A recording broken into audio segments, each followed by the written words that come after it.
Kumpiyansa pa rin po ba ang Marcos administration na ma-pursue yung impeachment laban po kay Vice President Sara Duterte?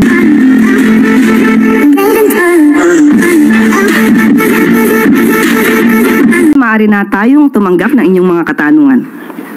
First question, Eden Santos, Net25.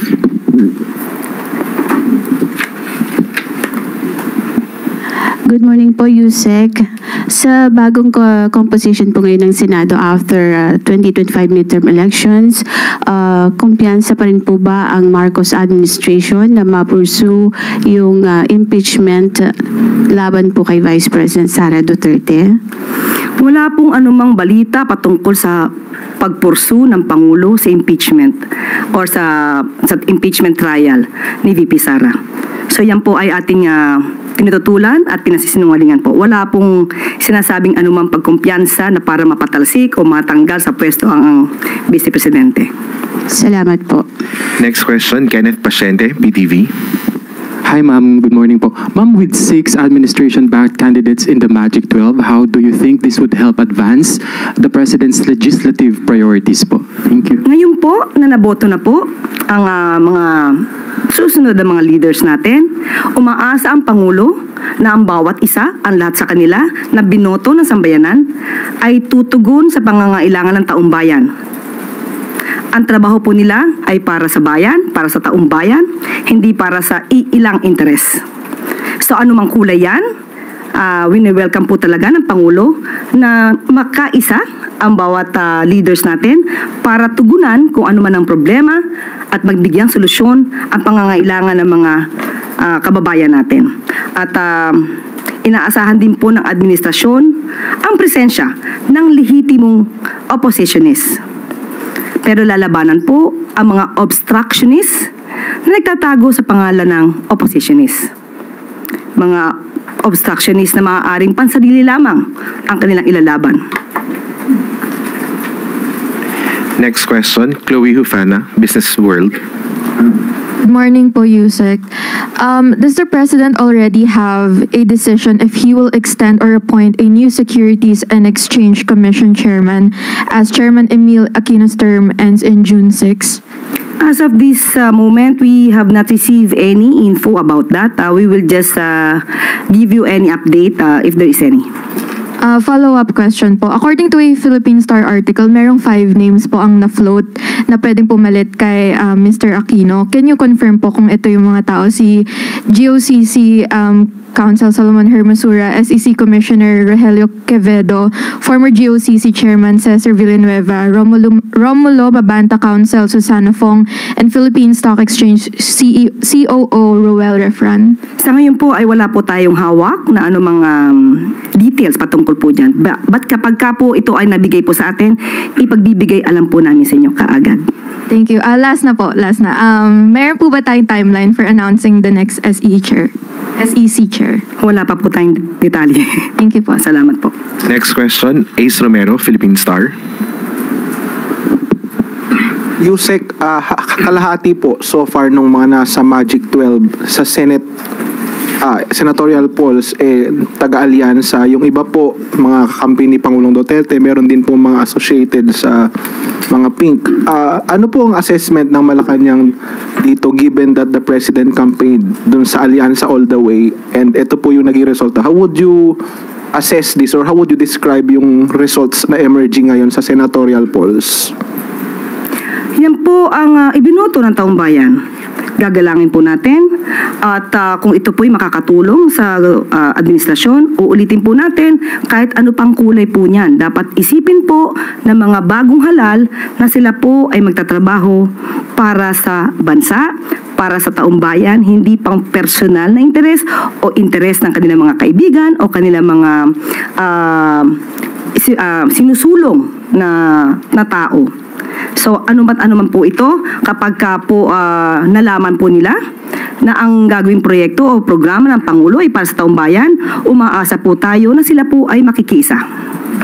Meron din pong mga nag-attribute ng resulta na ito sa nangyayari po kay dating Pangulong Rodrigo Duterte, no? Kagaya po ni Senator De La Rosa, ni dating Chief Legal Counsel Salvador Panelo, sabi nila ito daw ay nagbabadya o nagre-reflect ng protest vote, at sabi nga po ni dating Secretary Panelo, it's a thunderous repudiation of the Marcos administration and its relentless campaign to quote-unquote persecute the Duterte family.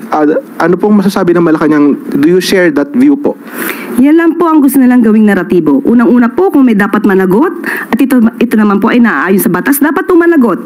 Hindi dapat po natin ikanlong ang sino mang maaaring maakusahan ng paggawa ng mali, maaaring gumawa ng krimen, dahil lang sa sinasabi nating pagboto.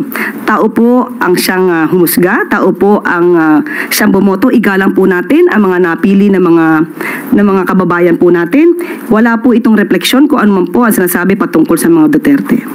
6 out of 12. Overall po ba, masasabi po bang satisfied ang Pangulo sa naging resulta ng senatorial polls, or at least yung emerging na resulta ng senatorial polls? Satisfied po ang Pangulo dahil nalaman po natin na ang iba pang mga naboto ay mayroon sariling dignidad, may sariling paniniwala, at ang karamihan po doon ay para sa bayan at hindi para sa ibang bansa. Salamat po. Follow-up question, Pia Gutierrez. Hi, ma'am. ABS-CBN. Ma'am, yung midterm elections is always considered a referendum of the current administration. Given the results po of the midterm polls, is Malacanang still confident na hawak pa rin ng administrasyon ang suporta ng taong bayan? Naniniwala pa rin po ang Pangulo na malaki pa rin po ang suporta ng taong bayan sa administrasyon sa ngayon.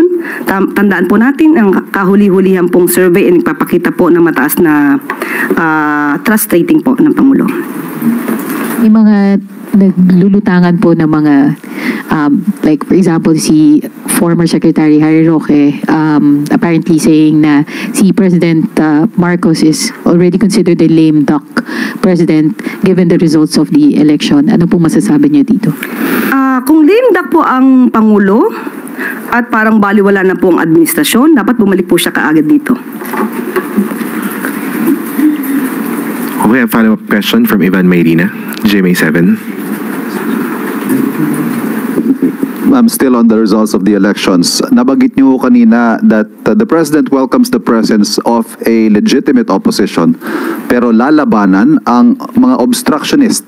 How do we differentiate kung ano po ang magiging aksyon ng legitimate opposition, and how do we categorize the others na at masabi nating obstructionist? Napakadali pong sagutin yan. Unang-una, pag sinabi natin lehitimong oppositionist, ang ipinaglalaban nila ay ang bansa, ang interes ng taong bayan, hindi ang personal na interes. Obstructionist, walang gagawin, kundi manira, walang makikitang maganda sa ginagawa ng gobyerno, at ang sariling interes lamang ang gustong palagawin. But isn't that a thin line, itong distinction po na ito? Hindi ko masasabing thin line lang yon. Makikita ang diferensya. Dahil kung ay paglalaban lamang nila ay yung kanilang sarili, hindi para sa taong bayan, obstructionist sila. At nung sinabi ho ninyong lalabanan, how exactly are you going to do that? Kung gagawa man sila ng fake news, kung ano-ano mang mga balita o ano-ano mang mga statement na maaari makasira sa gobyerno ng walang basihan, ito po ay ating tutugunan kagad. Thank you. Next question, Bettina Unite, Manila Bulletin. Good morning, Yusek. Regarding po naman sa incident, sa sand dumping incident po sa West Philippine Sea, ano po yung mga specific environmental regulations or laws that were potentially violated in the sand dumping incident? And ano-ano po yung mga agencies po na responsible for enforcing these regulations? And also, can the palace provide po yung details on the scope and timeline po of the thorough investigation na pinautos po ni Presidente? Okay, sabi nga po natin, ito po ngayon ay may ongoing investigation.